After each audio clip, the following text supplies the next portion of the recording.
What's up, guys, and welcome back on the Zach HOMOL'S Show. I'm here with a very special guest today, my good friend Brian Waters. Waters. Two T's. Two T's, no L. No L. How are you, Brian? I'm doing well. I like your space. Dude, it's such a pleasure to have you on the show. So Brian and I have been developing a relationship over the past few months. I'm going to introduce Brian, let him tell a little bit more about himself. However, we've been in a relationship together for the last few months. Brian's one of the most jacked guys I know. He's extremely educated in the space. And he's going to have a ton of great content for us today. But without further ado, Brian, what's up, man? And you mind telling us who you are and a little bit about what you do? Yep, so it's Waters, two T's, don't forget it. No two T's, no L. No L. But a lot of people think I'm crossing that first L, so it makes sense. I'm a chiro, so I do a lot of rehab. Obviously, I'm a chiropractor, so I pop some things too. But phenomenal chiropractor. Thanks. But I like to say I'm a new age chiro, so I like to combine all the new research and all the new things and strength training. So I've got that. I'm also a strength coach, CSCS, so I like to combine that language too. So I can talk with all the different trainers, coaches. We work with a lot of athletes, but... And you're a pretty elite level bodybuilder as well, correct? Well, still amateur, but I appreciate it. Yeah. I mean, qualify for nationals next year. Okay, so. cool. I need you qualified. You're on your way there for sure. Yeah, it's fun. Just rewinding real quick. I love that you said new age chiro. Yeah. For the fact being that I've been to multiple chiropractors and all of them seem to do the job, but you're just doing something, for me at least, was a lot different experience with you than I've had with chiropractors before, and I think it's because that whole new age cryo. Can you kind of explain a little bit what that is and what that means? Yeah, so I kind of first came across like, hey, something's different when we're going through school, because you're going through school and it's kind of the same stuff as all the traditional chiropractors get. Adjust this, and that's great. But there was always like this reliance on that treatment, right? So the patient would leave and come back and say, okay, I'm ready for that next adjustment. But to me, that's not the end game, right? To me, it's like, I want you to figure out what's going on, either prevent it or figure out how you can treat it on your own. There's always a piece of that. Now, there's also supportive care, which we can get into, which is more like athletic based. So if you're always beating yourself up, there might be some reasons to get in there and do some things different each time. Basically just discovering new issues every time, right? Depending on what you're doing. But going through school, it's kind of, you get bogged down with this traditional approach, but there's these groups you just get mixed in with. And actually they call them mixers, which is kind of funny. Basically taking kind of modern medicine approach with rehab, and you're basically just combining adjustments with rehab and exercise and things like Graston, which is a soft tissue technique with tools, which you've experienced. Love Graston. It comes across different names, but it's IASTM, Instrument Assisted Soft Tissue Manipulation or Mobilization. Basically taking a tool and mashing on that tissue. And what exactly does that do? I know we see the intense bruising, which looks super badass. Because I mean, Ash the other day, she's like, "Is my back bruised? Check it." I'm like, "Oh man!" I was like, "I don't know what you and Brian were doing in that office, but it works. It works. Yeah, we go for that bruise, that petechia we want, because we feel like it's making a change on the cellular level when that happens. But in reality, what we're doing is we're just bombarding the nervous system or the brain with, it's called afferent input. So basically, just going, blah, blah, blah, blah, telling the brain, hey, there's another signal. Think about that signal as opposed to the pain, as opposed to the dysfunction, and then that's going to help kind of solve some of these issues. We don't understand a whole lot. We understand just a little bit and kind of why it works, but we're still kind of learning. So essentially, this is just new research. It's newer stuff. The research is just coming out because no one really wants to do it. They want to. They want to make money. They want to see patients. They don't. Let's talk about that. Yeah. That's interesting because your approach, Brian, working with you, and I see you on a pretty regular basis. Like to say, I'm constantly beating my body down. However, when I see you, it's never, okay, let's schedule. You're never forcing me to schedule out appointments. I've ran into that a lot, and I've lost a lot of belief in chiropractic work over the years because it's always, hey, come back next week. And I feel like when I'm there, they start to fix my problem, like an SI problem, whatever, and I get better, and they want me to continue to come, and I do see benefits in it, but however, I feel like I'm being marketed to. I feel like I'm being sold on. Yeah. Is this kind of like, as we're leading in like this chiropractic work, is that part of the schooling, or like what would be a reason for someone to have to continue to go back, and how do you pitch your, I guess you could say, your work? Well, I don't want to make anyone mad. Let me just say that. Absolutely. However, how do you do it? This is the way I do it is not like that. But yeah, you learn a little bit of that in school because that's the old school technique, right? That's the traditional model. the passive treatment, you need to rely on the chiropractor to fix you, which may or may not happen, right? Which typically doesn't.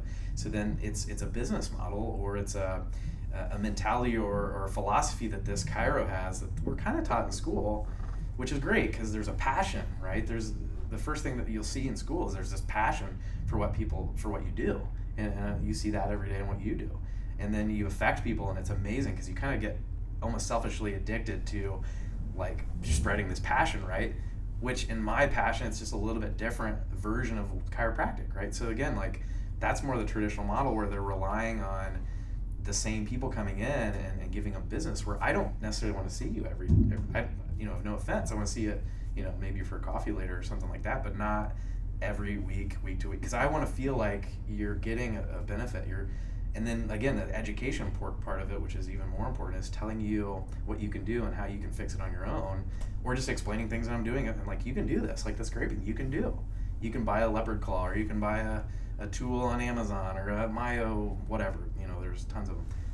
Do it yourself, because it's not the fix. It's going to help you, and then I can help educate you on that. But again, back to the model, those traditional chiropractors, that's what they know, and that's the model that they kind of resonate with. But that's not the only way to do it. I'd rather see you get better, you send another patient in. I'm still keeping my doors open. It's just a different business model. Yeah, I want to affect more people, I guess, that way. I think the outreach is way more that way as well. I mean, if you're this whole catch and release model, in a sense, that's what you're doing. I don't know what you exactly call it, but the whole catch and release. I know for a fact with me, when you fixed my groin, it was 6 months, man, and I was just constantly beat down. I know a lot of people listen to this podcast, follow me on Instagram, and they're always asking me, what did you do to fix your groin? What did you do? I know you're out for squatting for a while. I just went and seen Brian 3 times, and I was fixed. That was crazy, wasn't it? It was nuts, because I literally couldn't load my back with anything more than 225 without my groin 3/4 of the way down, not even to a parallel squat. I couldn't squat without excruciating pain in my groin. And then 3 sessions with you, literally 2 weeks with you, I was back to squat. I was doing Hatfield squats with 500. Yeah. I mean, now you can see why I get addicted to this, right? I love the idea that the selfish addiction to what you're doing, but you're in a profession that it's so selfless, because in reality that I know if I'm not lifting weights, my mental is just breaking. I'm breaking down for every day I can't squat. Even if I can do leg press, that's cool, whatever, but I need that bar on my back. That's when I feel my best. So it's almost like you're doing these acts of service, using your skills and your talents to make other people better. Well, I want to live through you too, because like you're not the only one that squat. I'm helping you squat, right? Yeah. So I feel like I'm addicted to that. I want everyone I see to be a little bit better every time they come in and set that world record, or get their pro card so they can get up on my wall. Ooh, that's what I'm going for. Yeah, this guy right here. So anyway, yeah, you get addicted to, and I don't want that to sound cheesy, because I'm not completely selfless. I'm a bodybuilder, so there's a little bit of a session with. You gotta love yourself, right? Right. If you don't love yourself, I love the whole idea. If you can't love yourself, nobody else can. Like, I really think that a lot of our world, a lot of the part is that we're broken, and I believe that a lot of us are broken because we're told to not be like, because we get this confidence and cockiness really mixed up. Oh, you just love yourself. You're in love with yourself. You should be, because you only get one. You only get one body. You only get one life. You should love yourself a little bit. You have to have a little bit of that in you. I think if you don't, you don't have very much to give to anybody else. That's 100%, yeah. I just watched Bohemian Rhapsody. It's like that Queen. Dude! It's so good. What a great movie. But remember that line, though? Heavy. Remember the line when Freddie Mercury, he kind of hits on that guy that's serving him at his house party or whatever, and he's like, I like you, and he's like, I like you too. How about you call me when you like yourself? Yes. I was like, oh my gosh, he in that movie played such a small role, but that he was the caregiver for Freddie Mercury towards the end of his life. Yes. And like that guy, I mean, so that small little piece, like the whole movie, I'm like, oh my gosh, he's got to call that guy. He's got to call him. The whole movie you're thinking about like, he doesn't like himself yet. He doesn't what like a himself. phenomenal way to direct that movie. Right. That part of that movie, I was thinking about the exact, I wonder if he's going to ever call that guy back. And I was wondering when he's ever going to get his life together to call him back. What a crazy life that guy had, huh? Right. But again, like, some people it's backwards. Some people they give all themselves to everybody else first because they're struggling, and then they finally figure out how to like themselves and love themselves.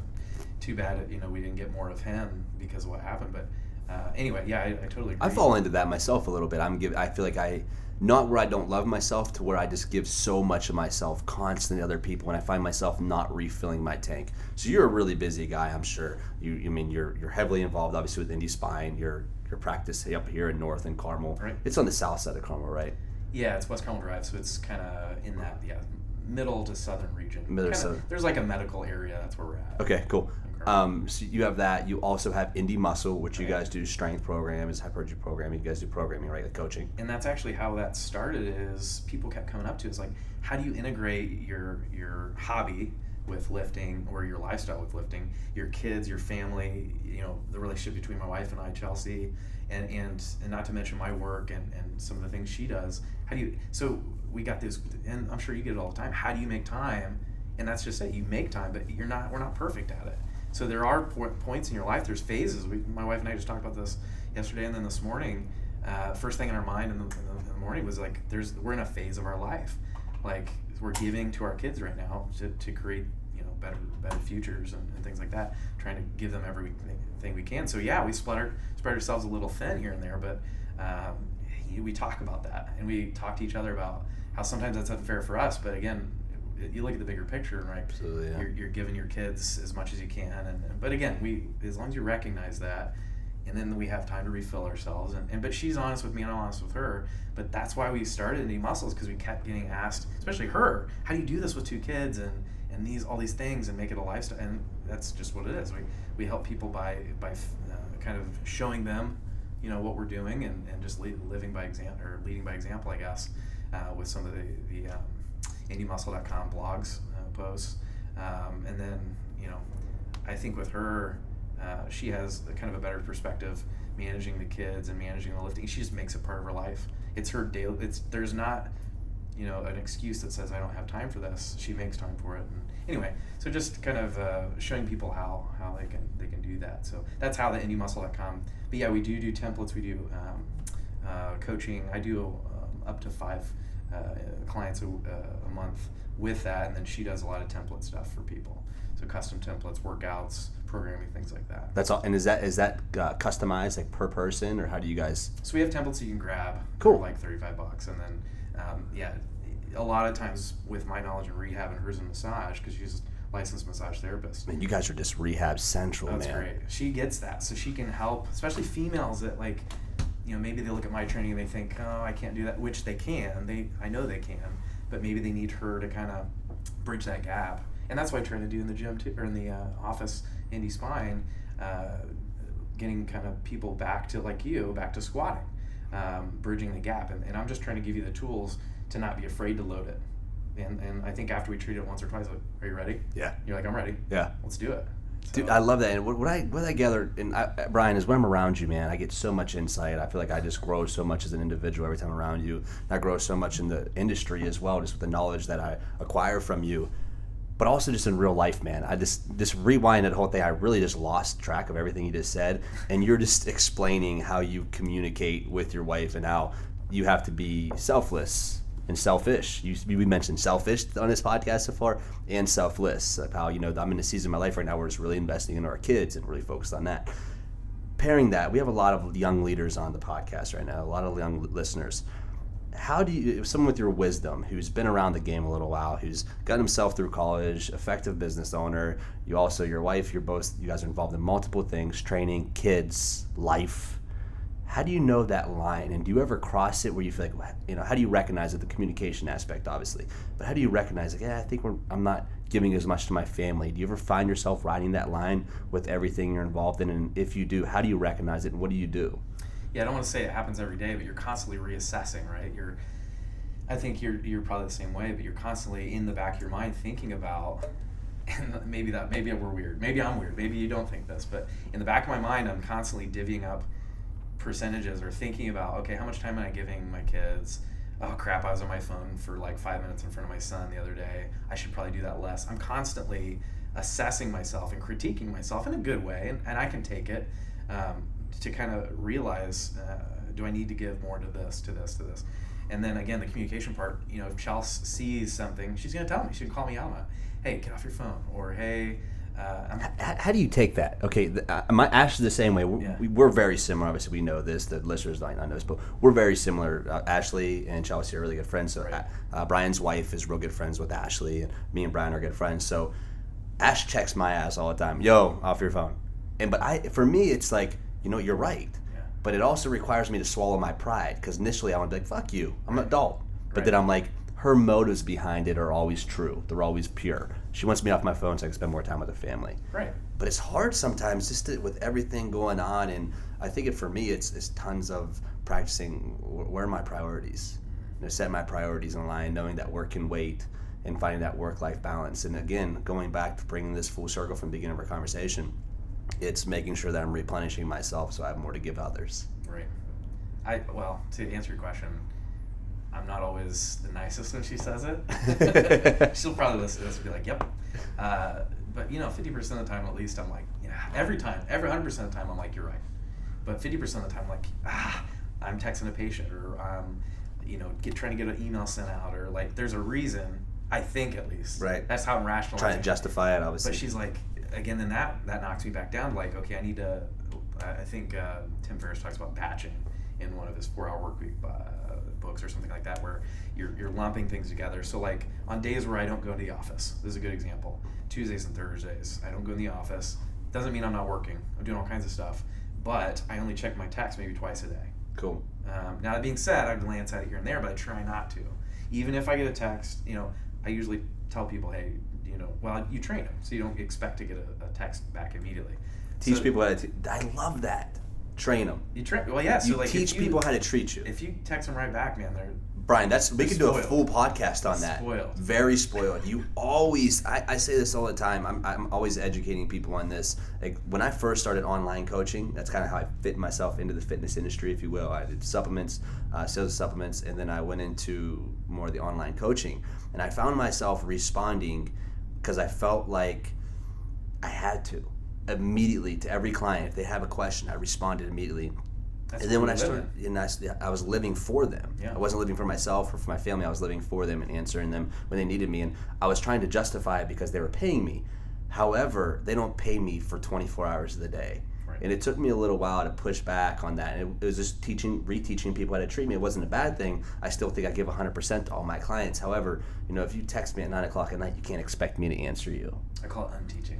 Unteaching. I like Uneducating. it. Uneducating. So like, I'll do that with chiropractic, right? So somebody comes in, they're like, I just need you to adjust my neck. And I'm like, okay, yeah, we'll definitely do that. That first day, I'm like, that's fine. I'll check it. But why? Why do you think you need that? Well, because somebody told them along the line that's what they needed, right? So I'm like, okay, but we need to figure out why your neck, does it hurt? Or does it just, what do you feel? And then you just have that conversation that most maybe chiropractors don't have. What do you mean? You're asking me how I feel? Like, what do you mean?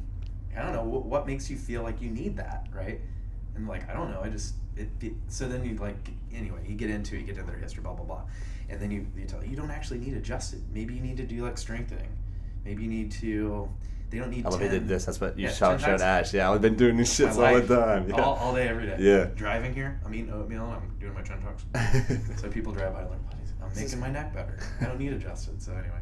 Yeah, I get adjusted like once a year. People are like, I bet you get adjusted all the time. I'm like, I probably should get more attention on certain areas, especially like, your shoulder, you tweak or whatever. I'm bad about it, but I get adjusted like once or twice a year. All the chiropractors out there are freaking out right now when I'm saying this, but I could see your line of work, especially in that, how you just pitched that you're asking people how they feel. You're truly taking an interest in how they're feeling in their overall health prior to just going, okay, your neck adjusted because the last chiropractor told you. Well, that's a great way for you to build trust with your clients as well, I feel like, because you're actually showing interest that you care about their health and not just jumping the gun like every other chiropractor who they might have saw before. They went in and said, I see my neck adjusted, so they adjust their neck and move them out, because regardless when they come in, you're getting paid either way. So really, that's that going above and beyond. And I feel like we're in this new age approach where you see more people doing the things you're doing, taking interest in their clients, especially with the availability to put a Google review up at any time. And a lot of small businesses in general, and businesses in general, rely on these Google reviews and rely on reviews. And with the internet, it just takes one person to put it on Facebook, on Instagram, or on Twitter. They had a bad experience, and that's affecting at least one other person, 2 other people. It's a butterfly effect. So I could definitely see how your approach. Yeah. I think it's interesting. I've gotten a patient before, and they come in the office. They get in the office, which that's the hardest part for a new doc, is getting that patient in the office. So like, and by this point, I'm lucky enough and blessed enough that people just know about me, and people like you send me people, which I appreciate. But anyway, they on the phone, you can tell they're hesitant, and you say, hey, what are your hang-ups? Well, you've got a bad review on blah blah blah, which has happened to me once. But here's the thing: luckily it's not Google reviews, or it's not Facebook reviews. All those are 5-star, of course. But like, there's these websites out there that they do. It's like Health Grades and all these different like websites where they rate practitioners, and you can't do anything about it unless you pay them. So you can't respond to them. And like, if you look at, it'll just tell you if you Google my name or something like that. I don't know if you'll find it on me or if it's changed, if it's even there. But you'll Google it, and it'll come up with like a 3 out of 5, but it won't tell you why, or it'll just say 3 out of 5. But then you like dive into it, and they're like, well, it's because this person had to wait 8 minutes, and they didn't want to wait 8 minutes. And then this person, they got a bill for $23 or whatever, and they didn't like that. And so like, it's funny because review, what's it really mean? Like, and then how important are reviews now? And like, they are really important, because like, this microphone we're talking into, I mean, with the numbers, we could Google it and see what the reviews are, and like buy something based on that review or that camera, and like, these shirts or whatever. Like, there's always reviews, but like, how much should we give to that review? Like, are there like computers out there like making up reviews? And like, I love that. I love that you said that, because Ashley and I are very similar, because I do look at reviews. Yeah. And I'm also biased against them for the fact that we've gone on, for vacations, we're obviously viewing the hotel resort, and we're looking at the reviews, and a lot of times you'll see a 4-star hotel or 3-star, 3.5, whatever. And I start digging into the reviews, and they're like, oh, we had to wait longer at dinner than we wanted to. And you start seeing what they were. And I like the idea. I do think more businesses, I think everyone cares about the reviews. I think business owner to business owner, I think we can kind of understand, however, that the reviews aren't 100% what bases our business off of. I think Barbell has good reviews as well, right. This and a third, and that's great and all, but I could definitely see how that could be someone you could receive a negative review when it was just based off someone's experience. They weren't 100% satisfied for foolish or selfish reasons. So the first thing I'll say is like, how'd you hear about us? And so if they say, I heard about you on the internet, I'm always skeptical. I'm always like, oh boy. Don't believe, well, maybe believe half the things. Yeah. All the good things you read on the internet. Yeah, cross-reference them with other things. But then like the next thing is like, when I'm back there, and like I care. I genuinely care about all these things that I'm about to say, but like, I'll say, hey, if there's something you don't like, tell me. Just tell me. Like, I'm a friend now. I'm a person I'm part of your team, right? If I adjust you and you don't like it, or if I scrape you and you bleed, or like something crazy and you don't like it, tell me. If you wait 8 minutes and you only want to wait 4, sometimes I can help that, sometimes I can't. But talk to me about it. I ain't never been to a doctor's office where they said to wait. It started at 12 and I showed up at 12 and I got in. It's always 15 minutes. It's always 10 minutes. And so maybe I'm guilty of, again, training somebody, right? So if I train them that I'm on time, that one time or that 2 times that I'm not. So anyway, it can affect them naturally. Yeah, totally could. And you know what? I think this as a listener too, and just me in particular. So we had a very bad experience with Harry and Izzy's last time we went down there, and it's a high-end restaurant in town. When we go down there, it's like we expect great service. Right. And we went down there, and the service was extremely subpar. And we were just kind of shocked by it, because we've always received good service. I mean, if you spend a few $100s on dinner, you're going to want something nice. Right. And it was subpar. So rather than us taking the Google reviews, and this is why I'm talking about on a podcast, Ashley and I called down and said, hey, we don't want a refund. We don't want a gift card. We just want to make this aware that... Let's give them feedback. Yeah, this was our waitress. We don't want her to be fired, nothing. We just want to bring this to your attention that we were not satisfied, and we explained it, and Ashley's real good explaining all that stuff, way more than me, because I'm the one spending money. I was all stressed out about it. Oh, yeah. So she explained it. And they went over the top to be like, hey, thank you for not leaving that review. Thank you for calling us first. They ended up sending us a gift card in the mail and doing all that stuff, which was cool and dandy. But I like the whole idea of approaching the person first. We live in this world now, we're behind keyboards, so we can be keyboard warriors.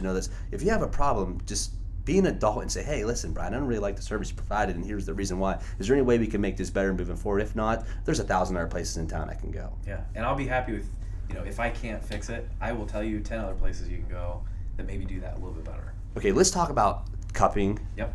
I know a lot of people see that I get cupping done. They're always like, does this even work? And what is this? It looks like a bunch of, for those who don't know, essentially cupping is when you see these people on social media with the big circle cups, it looks like they just had a crazy orgy. That's essentially what cupping is. Brian, explain to us a little bit more what cupping is. I know you have a little bit of a different approach than what I've done it prior to.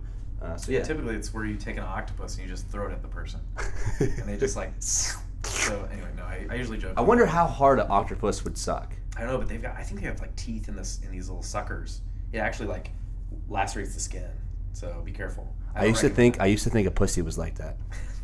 I'm dead serious. When I was a kid, maybe I should have been thinking about that though, young. I wasn't expecting that. I didn't know if we could go that direction. Oh yeah. I got no direction here, bro. I'm wondering if. Well, anyway, we'll talk about that part later. Something to do with teeth and that for sure. No, so cupping, really, there's kind of boils down to two different things, and this is opinion. There is research out there, but I'm gonna give you my opinion.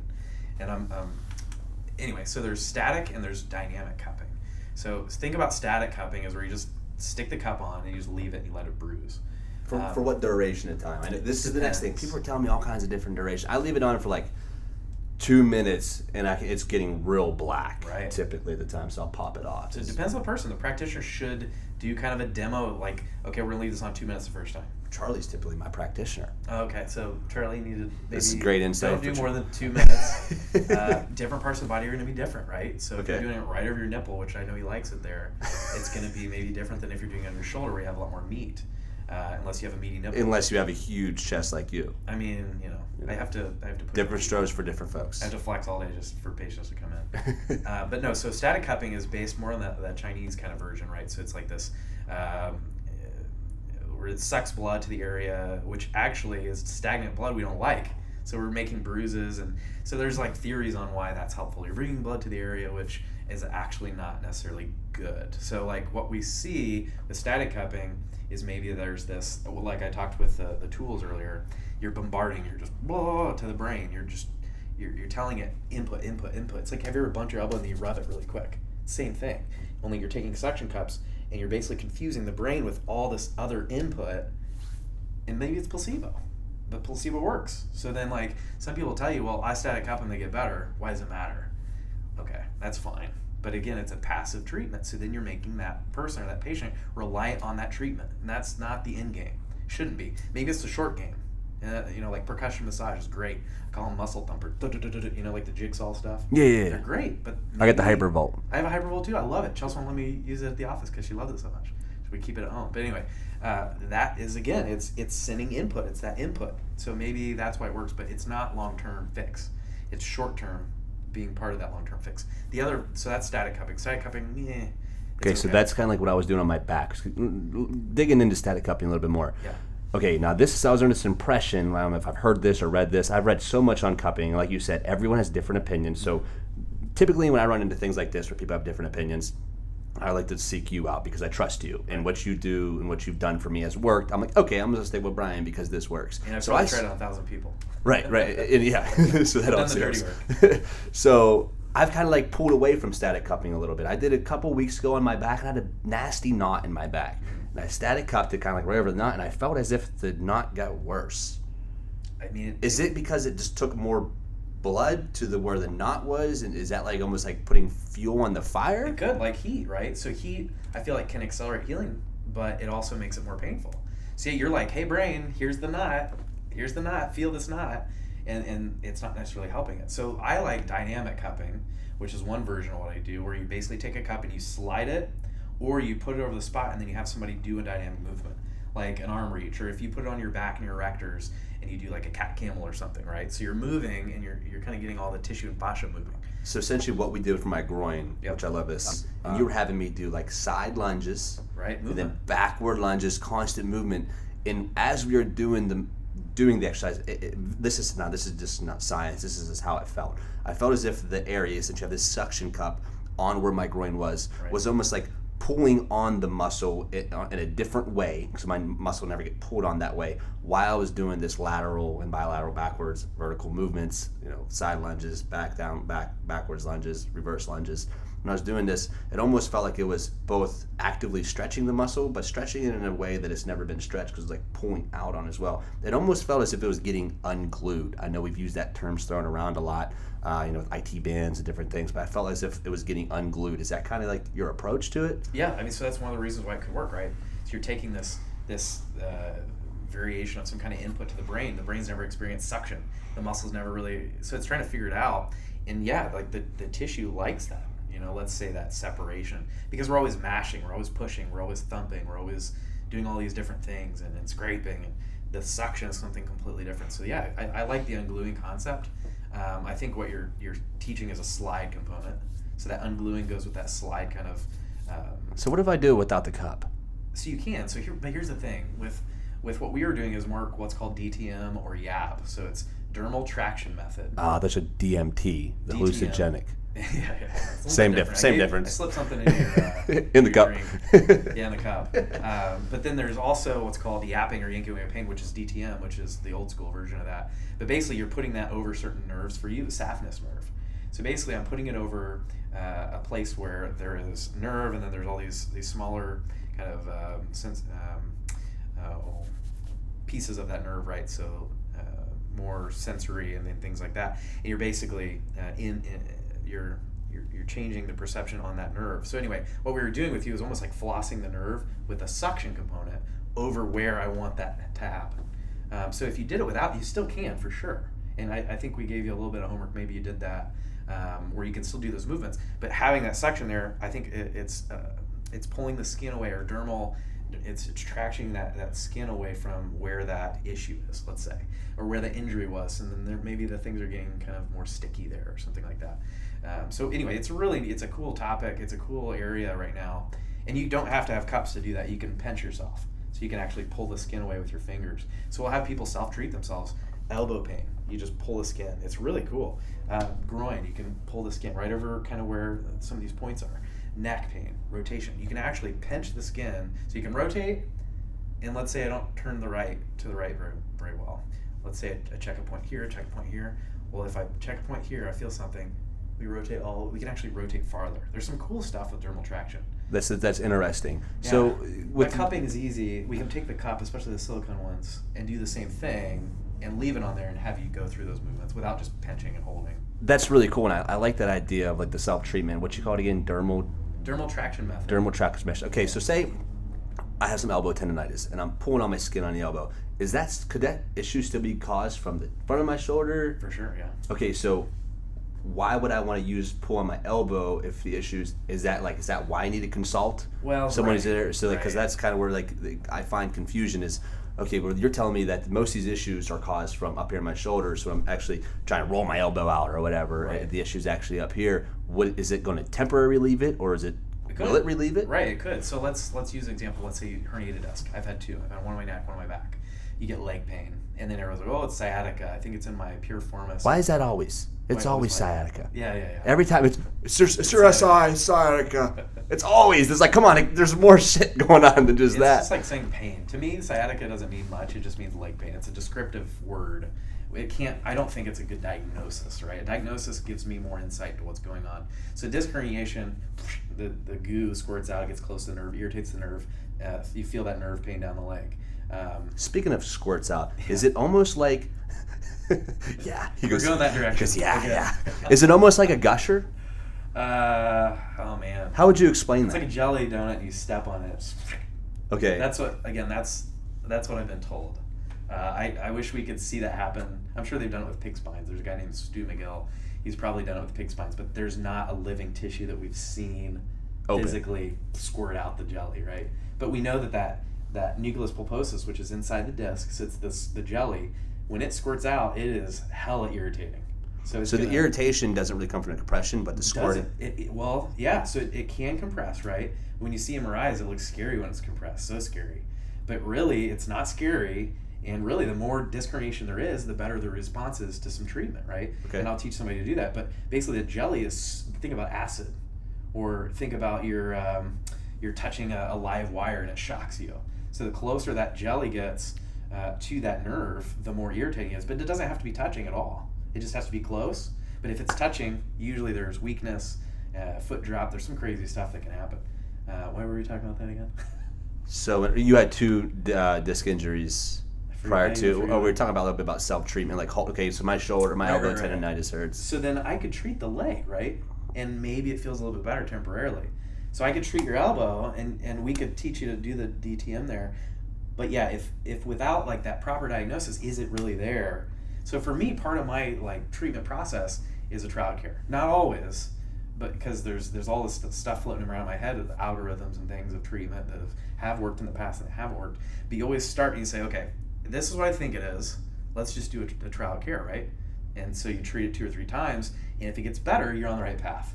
So okay, this, I'm treating it, it's getting better. Now if I treat this and it's like, man, it's not really changing, or it's getting worse, then I'm going to be starting to track, right? Yeah. But you always kind of want to rule that out on the first day. You always want to rule out the spine. You want more the shoulder, something more proximal to the body. Because usually, like the leg, if I have leg pain, it's not necessarily my leg or my sciatica from my piriformis. It could be disc herniation at the spine. So you always want to rule that out first.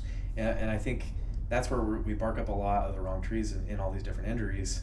But again, will I work on your elbow if your elbow hurts? Probably. Because that input, it's like when you bump your elbow and you rub it, it's helping. Yeah, naturally. I mean, and it's temporary relief. I think it's always effective. I think just naturally, me coming to see you, Brian, I know, like, if I have a groin injury that kept me away from squatting for 6 months to 8 months, I don't plan on coming to see you for one day and getting better. I plan on it being a little bit of process. You figuring out 100% what my issue is and effectively correcting it. But sometimes we nail it. Yeah, and it's like kind of basically damn near what it was for me. And then you send me somebody, you're like, hey, it's only going to take 1 treatment. I'm like, no, Zach, don't tell people that. Don't tell everybody. I've helped some people with their elbows, and they're like, it'll only take 1 treatment. He did this, and he did this, and Don't false advertise me. Oh my gosh. That's so 1 funny. treatment. Do people come to the gym all the time expecting 50-pound PRs? Because I've gotten guys 100-pound PRs in one day. So they come in and are like, whoa, I'm going to see Homo. I'm like, listen, Results not typical. Yeah, I love this idea of the algorithm. How you said there's different algorithms. So there's different strokes for different folks. Right. You know, not everyone's gonna be effective with the floor press for the lockout. You know, it could be actually, because here's just a layman's terms for training and for me to put this in my mind.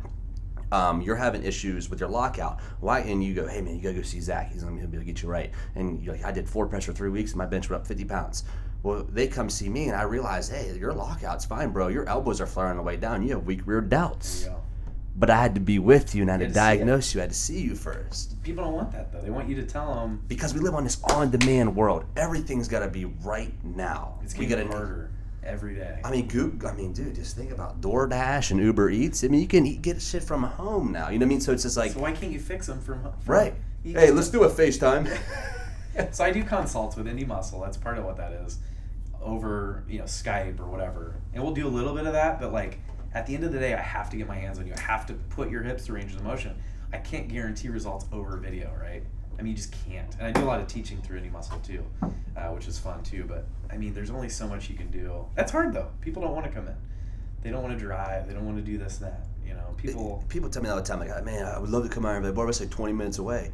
I was like, I used to drive 2 hours one way to go, 2.5 hours one way to go to Westside Barbell on Sundays. And there's no doubt I would constantly be driving there. I would drive 45 minutes when I was in Indy going to a gym across town because it was just the best gym in town at the time. So I would have to. The whole driving thing, we're great. We're really great as humanity at making excuses. Like, I'd rather just suffer than just get my ass up and complain about it than get my ass up and fix it. Right. But at the end of the day, if we continue as a whole to give more, as a whole, as a society as a whole, to highlight victimization, this is what we're going to continue to receive. Right. Because just because you might not be on social media like, oh, I'm going to die, I feel like crap, like playing that type of victim role, there's different levels in my opinion of victims. You also have that things like, well, I would like to, go get fixed by Brian. However, he's like 30 minutes away and whatever. So he just complains and whines about it and plays the victim because he has to drive an extra 10 minutes out of his way. But he'll just complain for months and months and months until the situation gets worse. I usually say there's 3 types of people. People that want to get better, people that don't, and the people that don't know. And really the hardest people to deal with are the ones that don't know. Indecisive. Isn't that crazy? Yeah. Because the hardest would be the person that doesn't want to get better. It's actually easy because they don't want to get better. So when they get better, they're bought, they're sold. I mean, they get better. Yeah. So like I tell people when I don't believe in chiropractic. I'm like, good. It's not a religion. You don't have to believe in it. Either helps or it doesn't. It's not exact science, but it's a group of things that you can do. But like when I was in school, kind of bring this back up, the algorithm thing, people don't realize like, oh, you pat backs and things like that. And I'm trying to like beat on my chest and yell and do these things like I'm a chiropractor or hear me roar or whatever. But that's why we go to school. That's why that doesn't teach me experience. That teaches me the basics, right? But like things that, and then you learn all these experiences maybe during school and then after school, but you're learning all the things that like, if somebody comes in with leg pain, to rule out cancer and to rule out infection. I mean, there's reasons why we go to school. It's like, because I have this power of diagnosis, I get bill insurance, but there's with that responsibility and malpractice type stuff, right? So we have to know, like, hey, you're not having a stroke. That's why your neck hurts. You're not having, like, I have to be able to rule it out. But that's why people pay you. That's why people drive up to 2 hours for both of us. You know, it's like, for you, like somebody, they just know this expertise piece. But how do we uneducate or de-educate people from this instant gratification? And that's what I'm doing every day, is trying to, like, you know, we have to give this time. What do you mean? You know, somebody told me one treatment.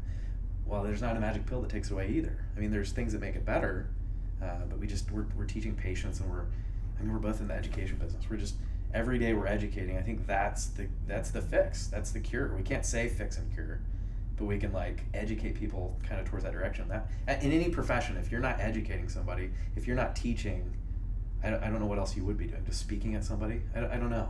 Yeah. So I love that. Every profession, you should be educating someone, right? No matter what you're doing. I don't know. I mean, that can be held true. Service. Like yeah, even service. I mean, even a garbage man. You can be educating someone in absolutely everything you do. I believe that everybody go to Starbucks. I think everyone should. What's the 16-ounce column? Grande, baby. No, you know it. I think you're in. I think we should all be in that role, man. I call it mission based. I think obviously we are all so blessed. Every single person listening to this podcast has a certain skill, has an attribute, has situations, circumstances that they've been through that they can add insight to the world to make the world a better place. And that's why we're all made so differently. That's why you have different skills than I have, Brian, and vice versa, because we have different skills to make this world better. And I feel like when we don't use those skills, we're doing not only ourselves, not only the future generations in our family, and the entire world a disservice. So I think that we should all just be on purpose and be a mission that, hey, when I'm up today, I know I have something to offer somebody. And I feel like a lot of times we don't do that, because when you offer advice, skill, input, insight, it can also be vulnerable. You have to be vulnerable. Hey, you don't want a bad review. Yeah, and exactly. And a bad review can be straight from communication. I don't want people to think I'm dumb. I don't want to talk about something I don't know much about. You know, it's like, and this is for me, and this is a hurdle that I had to get over, because I've always felt, and I think this was, I picked up on this as a young kid, that my family kind of like already subbed me out, that I wasn't that smart because I wasn't good at school, so I was just dumb.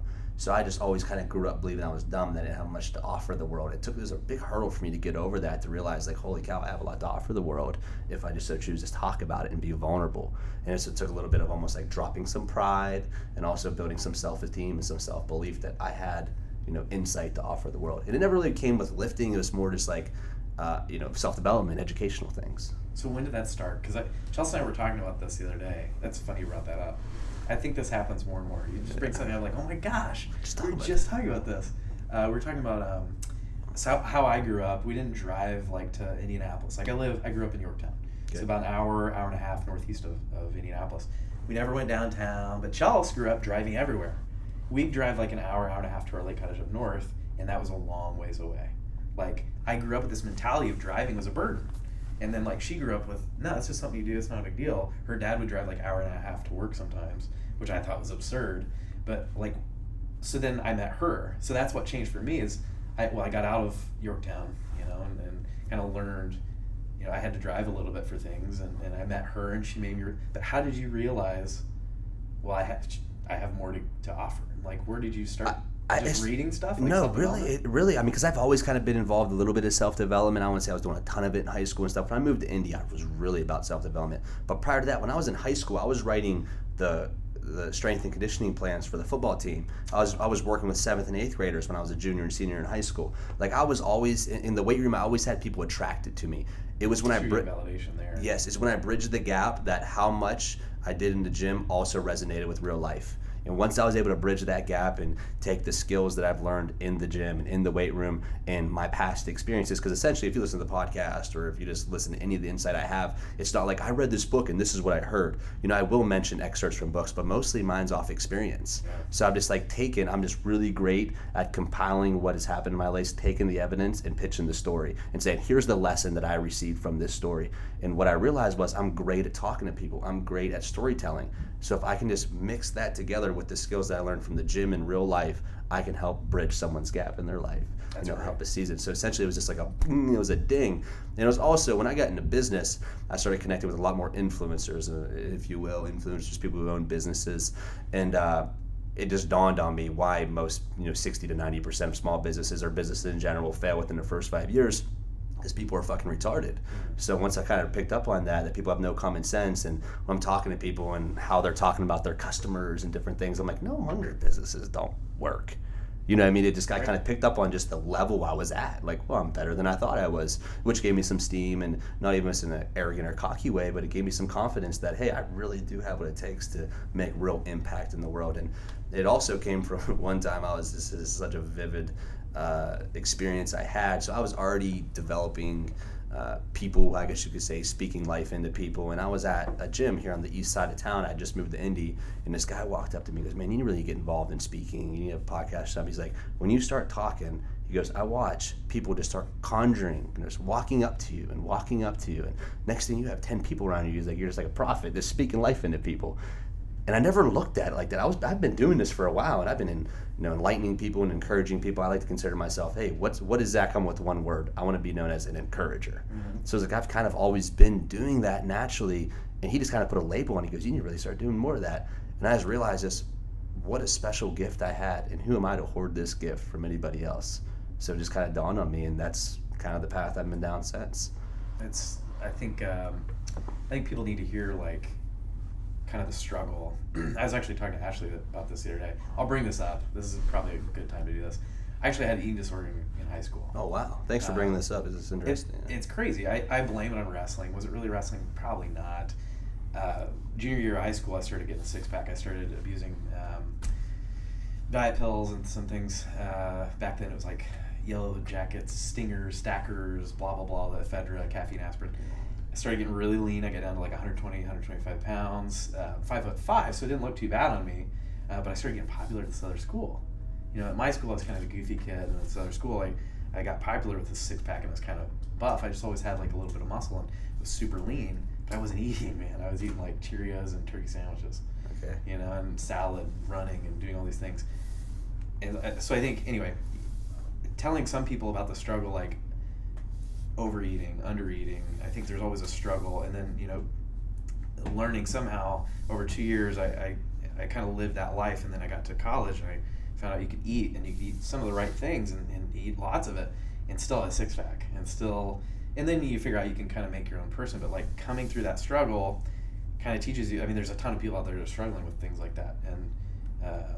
And I don't bring that up just to again, pound my chest and things like that, but realize that if you're going through that right now, for whatever reason, you might not even see it actually. I don't even know. I haven't even talked to my parents too much about it. Did you see that? What did you see? Because you always see something different than somebody else. I always thought I was I'm not skinny enough yet, or I'm not ripped enough yet. And now it's the exact opposite. So I do have this muscle dysmorphia where, am I big enough? No, I'm not big enough. I just hit 216 the other day. So going from 120 pounds, 216 in I don't know how many years it's been since I was 16, so 16 years. It's now I'm on the other end of it, right? But anyway, seeing these people go through a struggle and seeing you 100 pounds of muscle. Hopefully, right? Shit. I hold my fat well. You hold it real well. But anyway, you kind of learn along the way, but and I bring that story up not very often, but to tell people that not only was I learning back then, I had no idea what I was doing. And there's multiple ways, but you have to go through the struggle almost and seeing other people. So in my practice, getting through school, struggling with how do I make this successful? How do I create something and be completely successful? So I found all these people I wanted to mimic that had already made the mistakes. And so that's why another reason why the indie muscle thing is people are making mistakes out there, and I want them to maybe learn from my mistakes. Absolutely. You can't eat 500 calories a day, build muscle, and live and run track and do all these other things and work 20 hours a week and expect good results. Yeah. So like, you see me make the mistakes and learn from those and let me tell you about them. But like, so anyway, I mimicked, I basically had mentors through school as a chiropractic student, and mimicked kind of them and what they did and what they said and literally how they spoke to people. I mimicked. And then until you kind of, like they say, fake it till you make it, until I became my own person. But like, I think people maybe see you as someone they can mimic or use as a mentor. So anyway, I hope that people are encouraged to either be mentors or seek out. The other day, I think it was election day, I don't do stories often on Instagram, and I was like, everybody's talking about making an impact voting, but you can like make such a big impact taking someone under your wing, maybe that's interested in your profession. I didn't know I didn't want to be an orthopedic surgeon until I shadowed one. I was like, oh my gosh, I really don't like blood. It kind of grosses me out. That wouldn't have done well. There's other reasons, and then PT, I didn't want. So like, there's all these. So anyway, finding people, mimicking them, mentoring, is super important. Like, but again, maybe that's. No, I 100% agree. Being a mentor or being the mentee, it's huge. And a lot of people reach out to me, how do I find a mentor? Especially with online, everybody can have a virtual mentor in a sense. You can have someone you look at online and you try to mimic, listen to podcasts, kind of how they conduct themselves and how they carry themselves, and that'll get you so far. However, there's just no substitute for having an in-person mentor, someone who kind of oversee the things that you're doing and are willing to guide you in the right direction. Unfortunately, now with social media, everybody's a life coach. Right. Everybody's a mentor. And I don't like to even consider myself either of those. I'm in courses to learn more about that because I like to consider myself one time an actual life coach. However, I'm an encourager of life. Right. That's not what I don't know if I'll ever even call myself a life coach. I'll call myself an encourager of life. I want people to live life. That's what my approach is, and that's what I like to go for people. So with that, this new age of social media, just be careful with the people you so choose to be more like. And a few characteristics that I look for when I'm getting mentored is I look at, for me, naturally, God's first, Jesus first in my life. So I look at that, where are they at spiritually? And then I look at what's their driving force. And if I find it's money, I divert. I go away. I'm not looking. I've been mentored by people who only care about money, and it changed me neurologically. It took a long time, or it took a lot of understanding to kind of turn myself back away from that. That it's not about, because for me, it's never really been about money. I don't really care about money all that much. It's a tool that I use to acquire things that I want and to build a business that I want to have. When I was being mentored by them, that was the root of their reasoning, and it affected me greatly. So I think it's finding, what your driving force is. And, at the end of the day, if this world was gone tomorrow, would you still do it? And if you would, then that's cool. Do you still want to be around that person? If tomorrow, if the internet shut down and that person didn't have 500,000 followers on social media, would you still think they were cool? Right. And so I encourage people just to ask. Like, if you're in my office and you're a friend of somebody that's there, you're a patient, or you're a kid that their parent, like, just ask. If you see somebody, especially in person, if you see someone, like, we're accessible, you can ask us, you can talk to us. Just ask, like, hey, here's what I'm thinking, or I have no idea what I want to do, but I'm interested in this. I might not be the person you want to kind of follow around or, whatever, shadow, but I see 100 to 120 people a week. I've got some people I could hook you up with. So I think, like, that's the networking piece, but like teaching that early without the social media aspect, I think people confuse social media with networking, which is, it's like, oh, if I'm successful on social media, I'm successful in practice. No, I know lots of people are successful in social media that are not successful in practice because they don't know how to talk face to face and look somebody in the eye. And I'm not telling you that's the only way to do it, but there's that'll never go away. Right. At the end of the day, no matter how much the internet moves forward and how much we separate ourselves from humanity, like closing your garage door and not letting anyone see in your house, it's only a matter of time before we go back to this human, this tribe aspect. There's the mental health's a real issue right now, and we're all isolated, and we're doing this ourselves. We developed and evolved through tribes. You think back, right? If you think back to all these people conjuring together, has always lived in these small villages, and people knew each other, knew where they were. Like when I moved to a big city, man, I became more isolated around more people than when I was with less people. Right. And that's just recognizing that when there's more people around. Like I go to the church I go to, the main reason I felt comfortable there was because there's 1,000 other people there. which sounds weird because then if I go to the church and there's 30 people there, I'd have to know everybody in the first day, and there'd be extra like pressures put on me to know different people. And so I mean, cultural evolution. Evolution. I'm reading this book called I think it's The Story of the Human Body or The History of the Human Body by Daniel Lieberman. That's a really good book. It's kind of geeky. It can fit in with creationism. Like people always bring that up, but basically it's talking about people are saying we're not evolving right now. I'm like, oh no, that's bullshit. We are evolving in a different way, even faster than extremely rapidly. You can definitely culture. It's based on culture. Our culture now is changing the way we interact, just like social media. And Chelsea and I were talking again. Something else you just brought up that's really funny. We were just talking what's next, like Twitter. Tumblr's dead.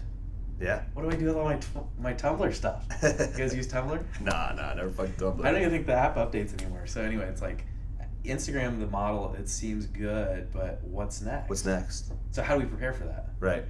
Especially from a content standpoint, you know, as an influencer, how do you prepare for that? Like, you want to be hip, you want to be on what's next. I don't see Instagram going anywhere for a little while. Twitter's kind of bouncing back a little bit right now. It's kind of coming back. That's where all the research I get. A lot of it is posted on Twitter. Yeah. Because it's a little blip. That's all we need. Yes. Because we're constantly wanting so much. I'm finding Twitter, and I'm not into this professionalism, but I'm finding Twitter, it's floating around like the more funny stuff, and it's also floating around more the educational stuff. It's almost like in the educational, like professionalism in a sense. Like my Twitter's filled with either funny shit, some sports stuff, and then more educational purposes. I'm using it as a tool. Mm-hmm. So I'm starting to use my social medias more so now than ever as tools and as resources, not so much as a social media platform. Right. Because you have these people who are going on there and sharing their skills and sharing their blessings, where you're able to have phenomenal, good information, effective information that works at the swipe of your finger. That's pretty cool. That's really cool. The last thing I want to talk about, Brian, is because I was very intrigued with this the very first time we met. Well, a lot of things. I mean, we're going to have you back on because this is obviously... Is it my mustache? It's great. Do you want to know how I grow this awesome mustache? I do want to know how you keep your hair the same way every single time I meet you. Every 3 days. Oh, no. That makes sense. That makes good sense. What's up? Let's talk about foam rolling. Okay. Because I was very intrigued with foam rolling. You know, I watched your video on foam rolling. A lot of people were like, well, I know you believe in foam rolling to an extent. Yeah, it's a religion, right? Right? It is a religion. You can only believe in foam rolling. You can only believe in it. Are you a believer? Well, here's the deal. I only believe in things you say. Okay. So, but at the end of the day, you gave Ashley a foam roller, so I don't know. So what I like about foam rolling, so it's hard for me not to like foam rolling because this guy, I'm going to forget his name, but I'll think of it as soon as we're done. Anyway, he was from Ball State, and he wrote like one of the first books on self-fast release. Bill Robertson. Bill O'Reilly?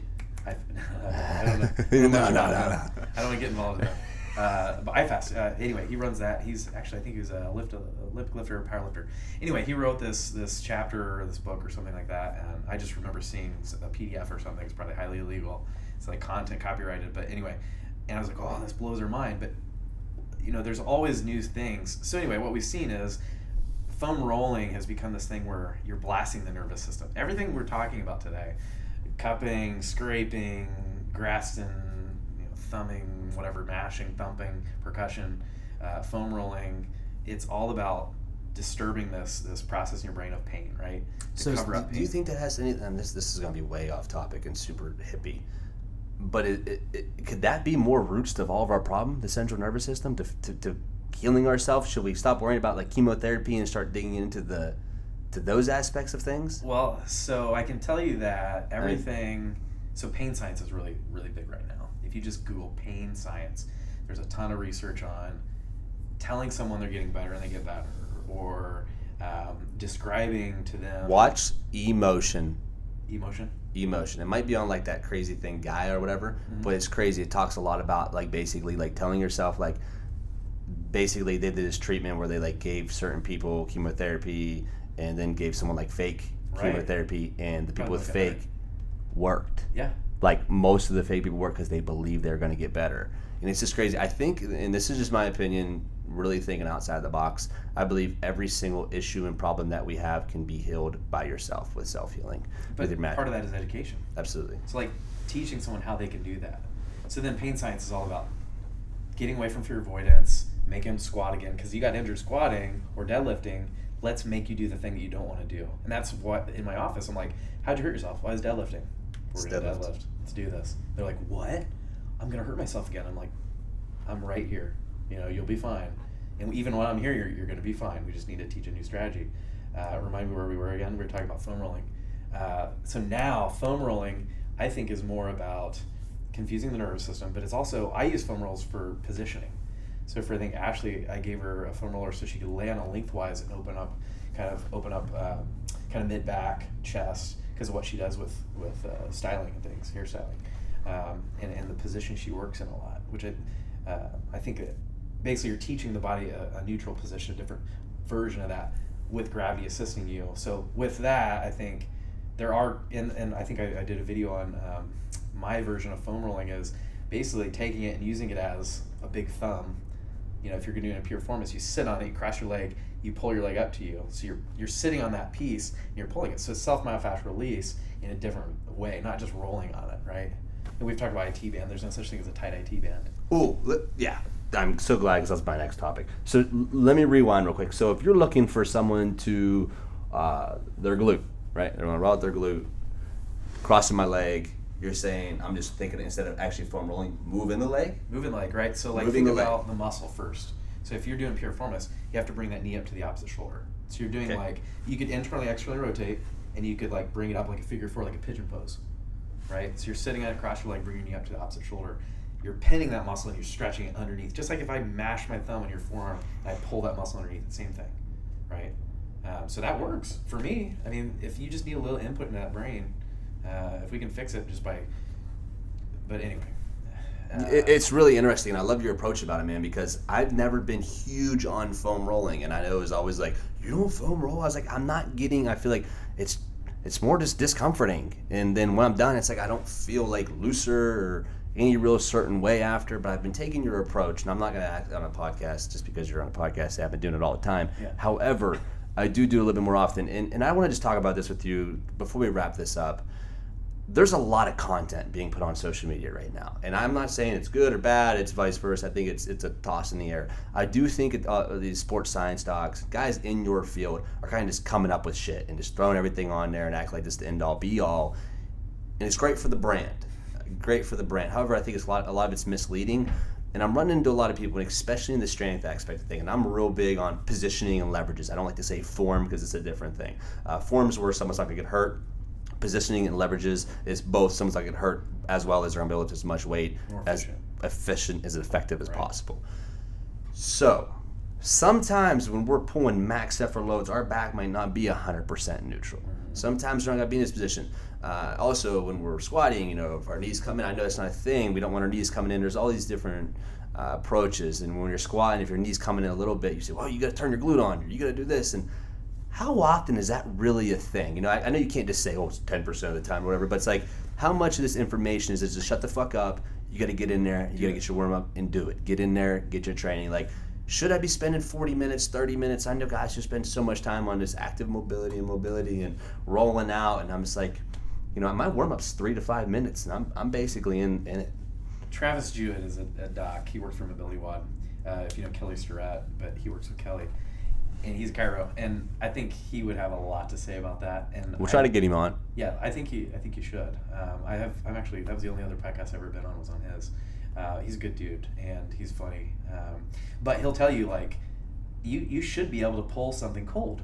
Right? Yeah, oh, okay. Yeah, we were talking about this guy. Supple leopard, right? Yes. So like a leopard can just go after the gazelle or whatever, or go after the salad. Is it the salad running? Never mind. If it's a vegetarian. It's a terrible joke. It's a terrible joke. Anyway, so like which is why it was so funny. Like people are like, "Hey, what's your warm up for chest?" I'm like, "Okay, honestly, if you really want something, well, I'll tell you. I don't do much. I do flies on a cable machine. I do a little lat activation like you showed me one time with the band. Love that. Like turn on the lats, turn on the pack, just get some blood going, but don't overdo it.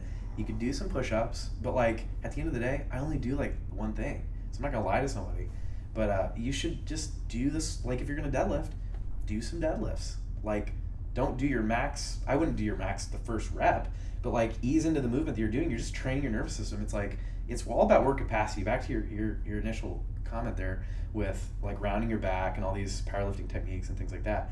I think at the end of the day, it's about work capacity, and that's what I do in my office. Is you're just reintroducing someone to work capacity to make them anti-fragile. Yeah. So like, if you have trained, what's your training age? You know, like how many years have you trained? If you've trained over time, you should be able to. You've progressively overloaded your spine and all your muscles in your nervous system to train. You should be able to bend a little and be fine because you've progressively overloaded and you've built up all this tissue tolerance. You should be good. So I'm not going to teach someone to deadlift with an rounded back first day they've ever picked up a weight. I'm going to try to teach them the efficiency. I'm going to coach them up on the form and all these other things. But yes, it's a technique. You can round, you can collapse your knees in at the end of a power lift because there's some torque there. But like, you have to think about work capacity and how much you've built up over time in your training age. Yeah.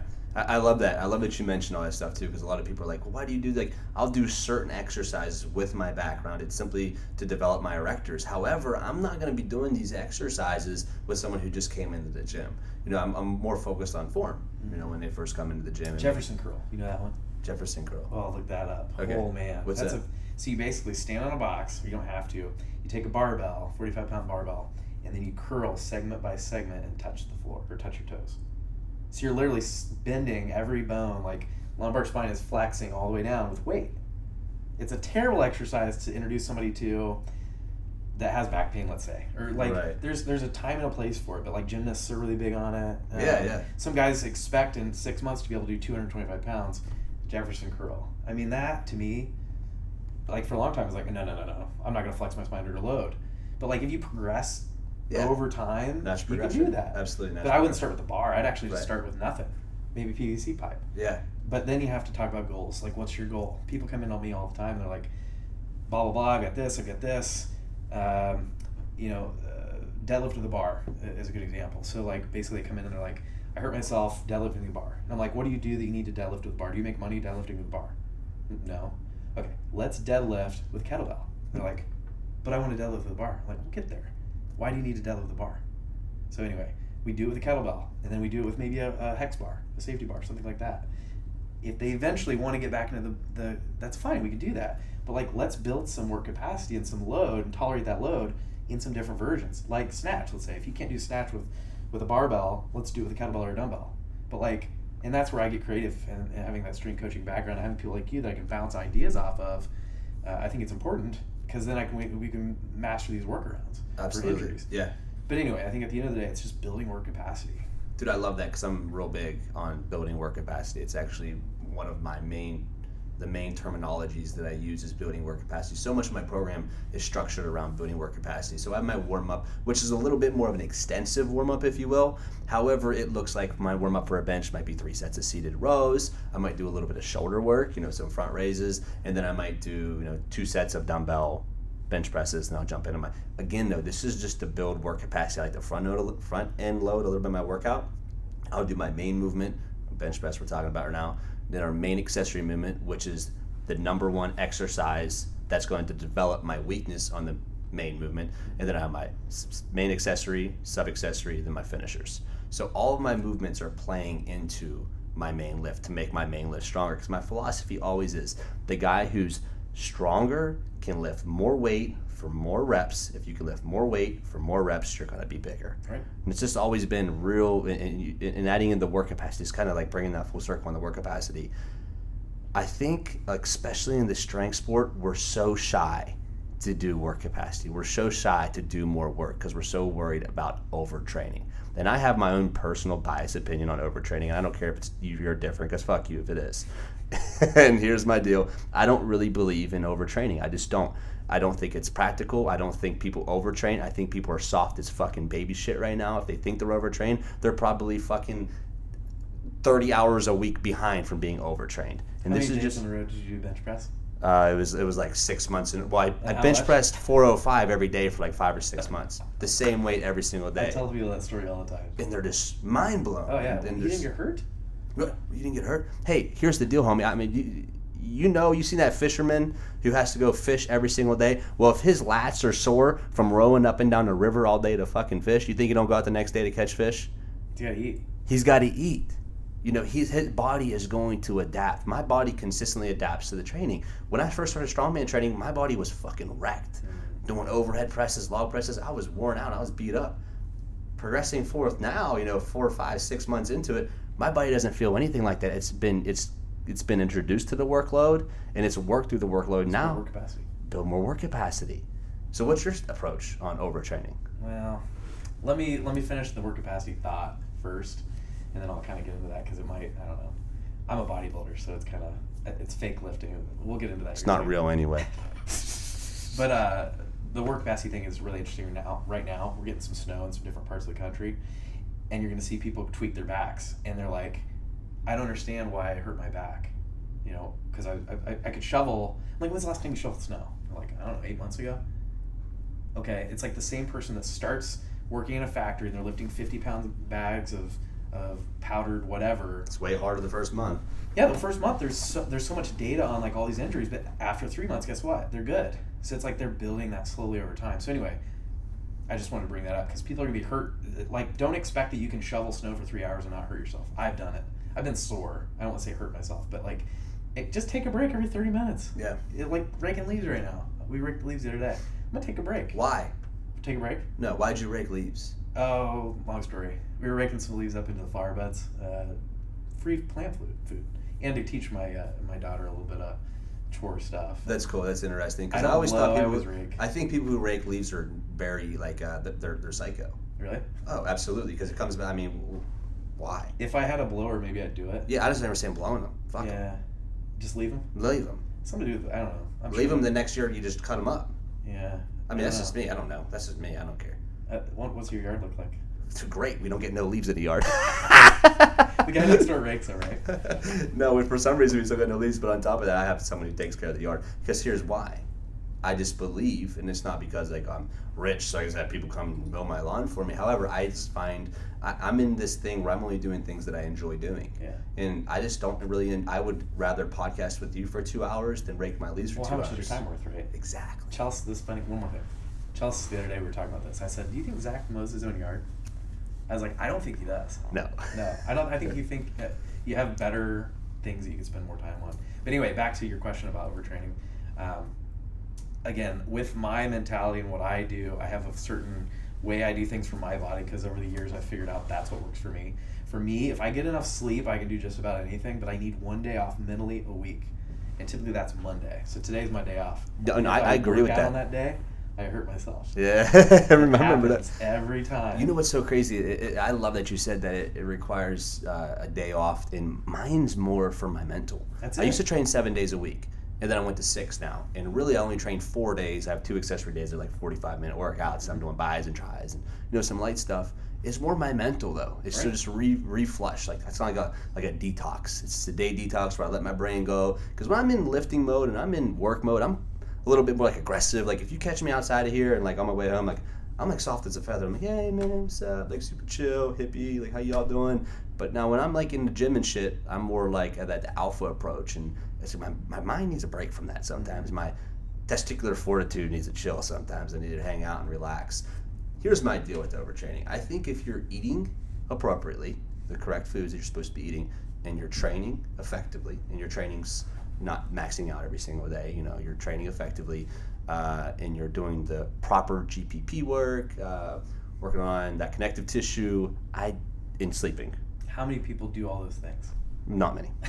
That's the thing, not many. It's not many, you know what I mean? And whenever people get hurt, most injuries, and this is just my opinion, I've avoided major injury other than that groin, which is hard to call it a major injury because I saw you the first month and I've been fine, kicking myself. That's like one of my biggest regrets in life is not seeing you earlier. Yeah. But I learned, thankfully.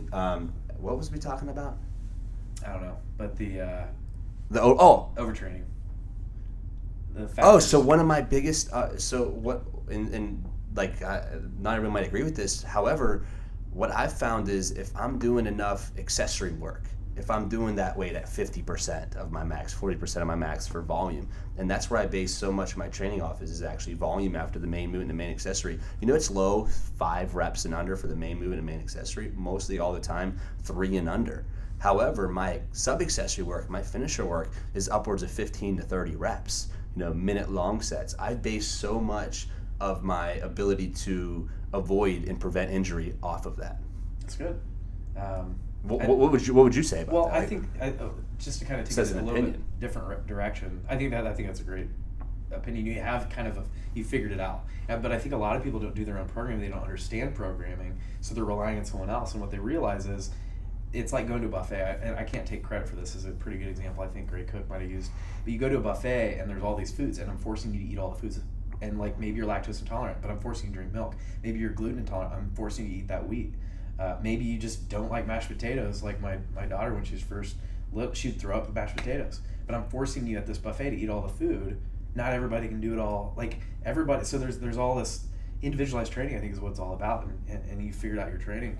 But I think some of these people, there's usually a speed component. There's usually they're playing in what's called the functional gap. Do you know the functional gap? Basically, there's this upper end of your training, and then there's like the point at which you basically destroy your body, and we play in this range between the two too often. And if we do that, we're fatiguing our central nervous system. We're doing things too fast, too heavy, and too often.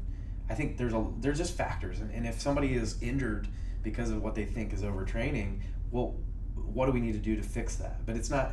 I don't want to blame overtraining. I think it's just under recovering. I love that, and I just love that approach because you almost changed my fucking mind.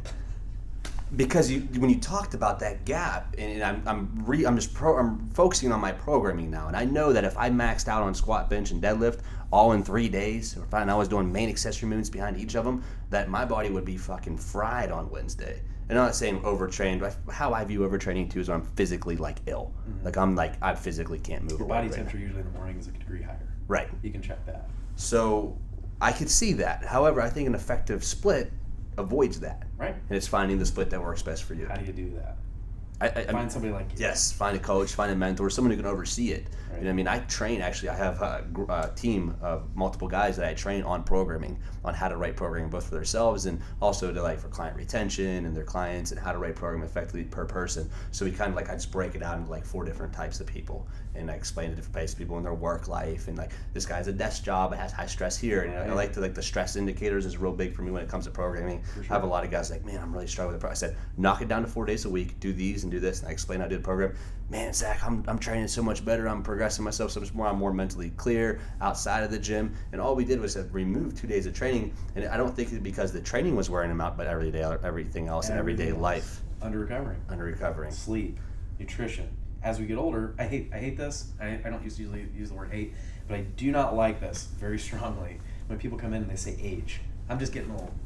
Bullshit. Fuck you. I know some 50-year-olds that are hitting their PRs on deadlift, squat. Guy at Carmel Total Fitness, perfect example, 50 years old, just had a birthday, happy birthday, and he's doing overhead press, deadlift, squat, and bench, heaviest he's ever done. Dude, good for him. But That's so awesome. Guess what he's figured out?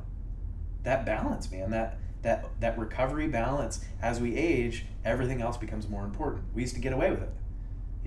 When we were 20, when we were 30, we used to get away with all these things. We could drink all night and go PR the next day because our body was so much faster, more efficient. You just have to focus on everything else. And so, recovery, I don't know.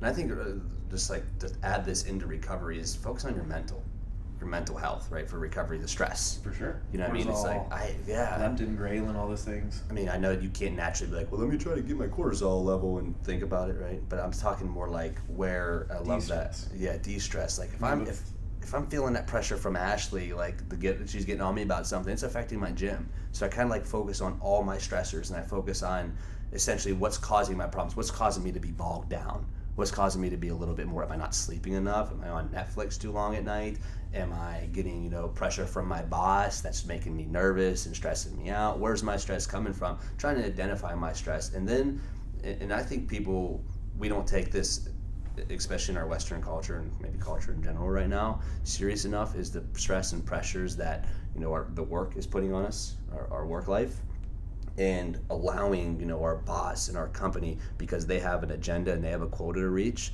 allowing that to affect our mental health. Is it live to work or work to live? Yeah, and man, a lot of people are just living to work, and it's sad, and I see that, and I work with a lot of people, and I'm trying to, like I said, encouraging people through life to kind of get out of that and branch away, and not because they're better than that boss or because that boss is a fucking asshole, but because you're not going to live for someone else's agenda, because your health and your longevity on this earth, because you only get one, is more important than that quota. Chelsea and I just talked about that the other day. Of course, y'all did.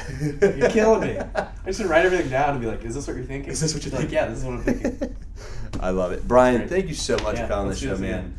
I really appreciate you taking time out of your busy schedule to come talk to us and give some insight to our listeners. If there's anything you'd like to, where can we find you at? How can we find Indy Spine? Give me some parting shots. Yeah, even though what I said about Instagram earlier, I think the easiest way to find me is probably Instagram. Okay. B Waters DC with 2 T's. Noel. Noel. Indy Spine, and you can find me Indy Muscle. All that's Instagram stuff. Awesome. Thanks, Brian. Cool. I appreciate it, man. This is great. See you, Zach. See you.